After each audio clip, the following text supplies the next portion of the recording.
David Ramsden, who is head of sales and marketing for Hutech, as well as James Lang, who is operations consultant. Thank you very much indeed for joining us. I've just got a few questions for you because, as you can know, this is breaking ground for the UK in terms Absolutely, of the kind of technology that's coming into the hospitality space. So the big question that most people will want answered is, what does that mean for people who are already in the hospitality business? Does that mean that we're at the cutting edge of cutting down staffing and replacing liveware with hardware like this? We're at the cutting edge of improving customer service. Right. That's what it's all about. This is not about cutting down on staff. This is about improving customer service, enhancing the operation. Yes. It's about augmenting the front of house operation and creating a better environment for the customers to be able to interact with the front of house servers, the human front of house servers. Yeah. Whereas previously those servers would be potentially running backwards and forwards to the kitchen carrying trays, and when you're trying to catch somebody's attention because you need another fork or a drink or something like that, you can't get them because they're too busy serving somebody else. They'll be there on the floor while the robots are doing the running backwards and forwards. So it means that the front of house servers are more accessible to the staff, giving to the customers, giving a better customer experience. Yeah, marvelous. So in terms of what we really see is, again, the cutting edge of the use of AI and the components of AI. Looking behind the technology, how does that show itself in its functionality? So basically the technology being used is actually quite mature technology. It's actually been around since 2016, believe it or not. So like I say, it's mature technology. It's been around for 6 years. So it's not sort of, in the first stages of development or what have you. It's actually very stable and mature. So just to give you an idea of the AI being used, say you have more than 2 robots in a restaurant or environment, and they actually can communicate with each other. So if one robot is coming one way, the other will know it's coming, so it will either give way or find an alternative route.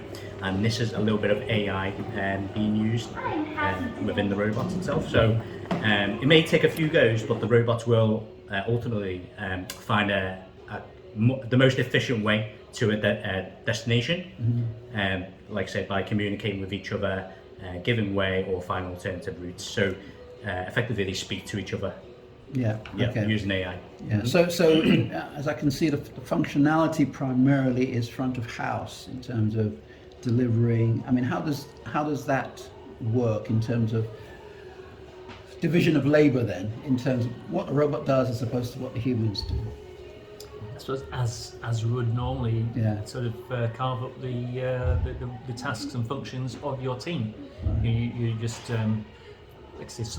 supplementing one area of a team with a robot, and maybe if you've got the 2 robots, the Bella and Holobot operating. So you might have your table clearers and you might have your table servers, and Bella is going to support the table servers and Hola is going to support the table clearers, and they'll each work within their own team, so they become a part of the team, become a team member, an effective team member. Once you've actually programmed it, you've got the engineer coming in on day one, and there's a handover, is there any opportunity for any sort of tweaking to be done by people who've actually purchased the unit? So with every installation, the users are provided what's called the Pudu installer application. So it's a program to be used on a laptop, PC, Mac, what have you, and basically that allows the user to tweak the map.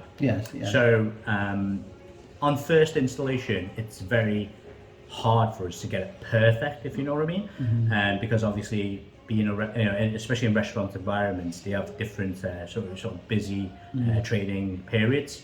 So we need to obviously look at the operation very sort of carefully in terms of how they operate during busy periods. For example, joining tables together, or they might during weekends have a busy area around the bar area because people are buying drinks at the bar, standing around having a drink before they get seated.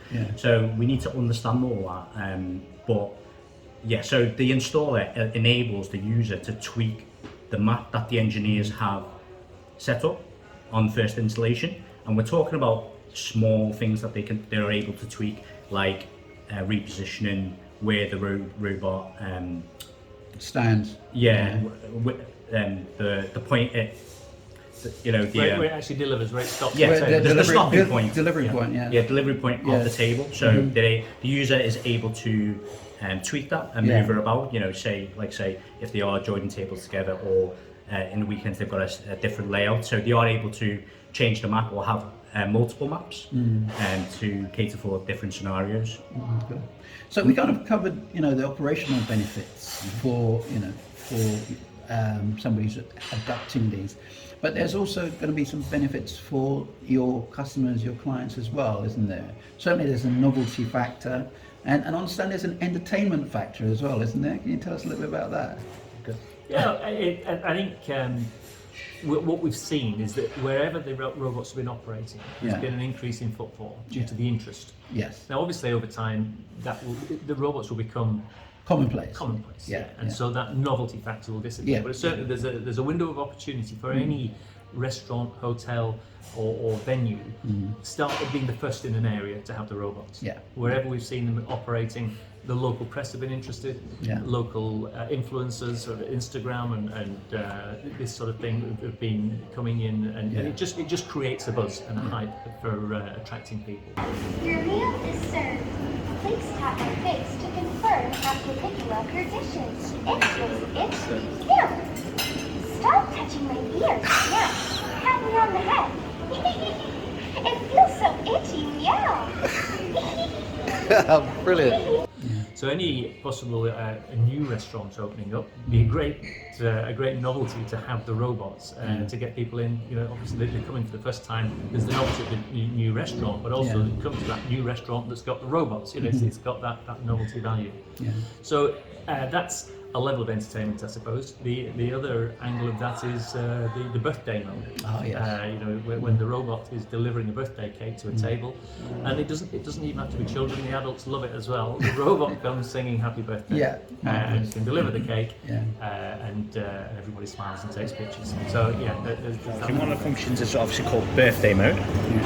We're in birthday mode. What table are we? 45.